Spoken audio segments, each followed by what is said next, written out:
What did your mom and dad advise you? My mother said,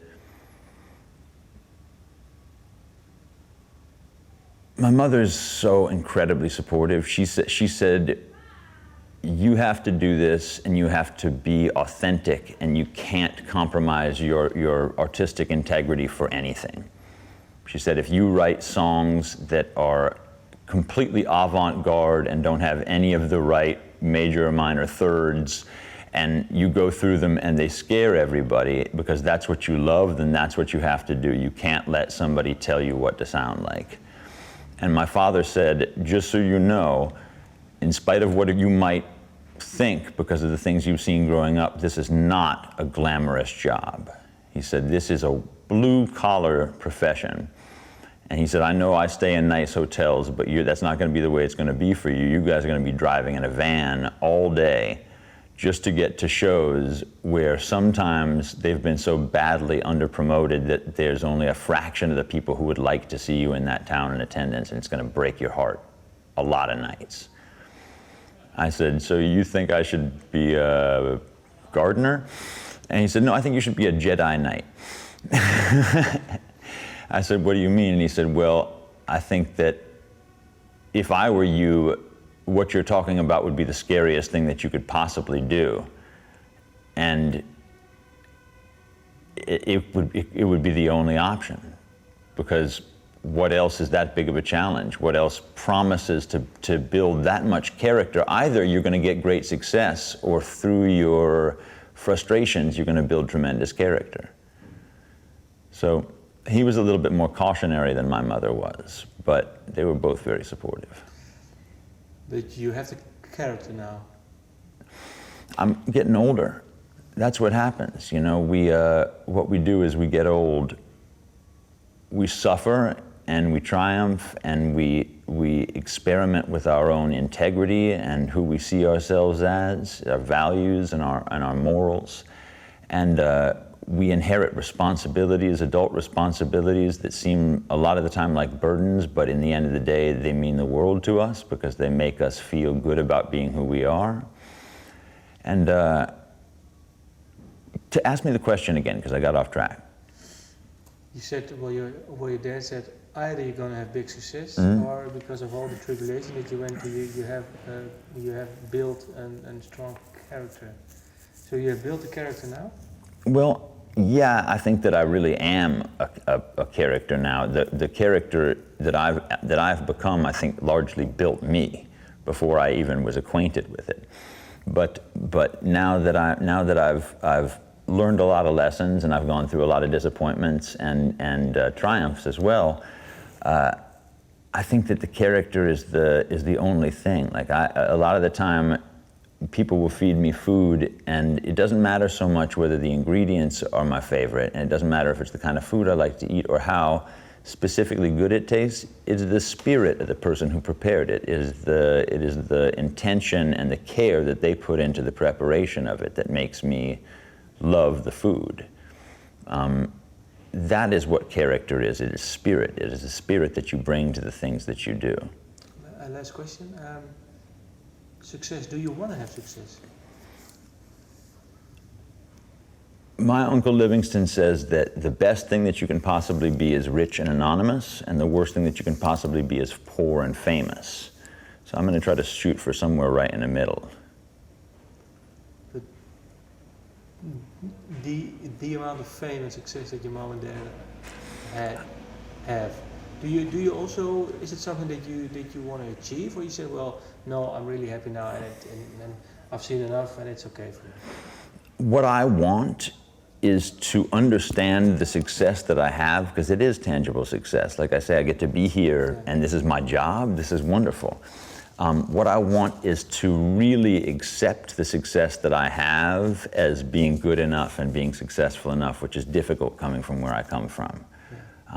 But in spite of the fact that that will always be something of an obstacle to overcome, this is not a disappointing profession for me. It's incredibly gratifying. Really last question. You've released an album last year. It's been a while. took you 4 years to come up with a new album. Why did it take you so long? I recorded it once, about 4.5 years ago. Got to the end, didn't have a label other than myself, didn't have producers other than myself, and I said, okay, this is great, let's start from scratch. And then we made it again in a different studio with a different group of musicians, and I said, oh man, that sounds great, let's start from scratch. And we did it again, and we took 6 months off, and then we did it again. So we recorded the same album, same group of 20 songs 5 times in those 4 years, in different production styles and different feelings, because best for me is if I can make a start on the production of an album and then have somebody with supreme executive authority take it out of my hands once my ears turn into mush from listening to it too much and finish it for me. Because otherwise I get to the end and all I want to do is start from scratch. So we did this 4 times, and at the end I said, okay, well, I've got so many new songs in the meantime that I want to start making another album, so we better put these out. And then the question came, do we want to grab one group that was all recorded at the same time, or do we want to pick and choose our favorite versions from every incarnation of these recordings? And we decided that in this day and age where for the most part albums don't need to be thematically cohesive anymore because people buy them a track at a time off of iTunes and such, or they hear them because their friends give them to them. We elected to go for the sort of patchwork. We picked different versions of the songs from different recordings, and so it's got an interestingly eclectic, mildly chaotic, thematic cohesiveness to it. You said the album is called Listening. It's also the opening track on the album. Is this song more important for you, or?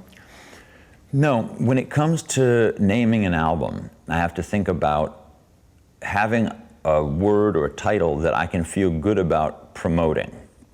Yeah. So a lot of the times I look to the names of the songs, the titles of the songs for the names of the album, and I always like to try to find a way to make fun of myself while I'm doing this, because the enemy is taking yourself too serious. So I thought, okay, what would be good? What would be good for me?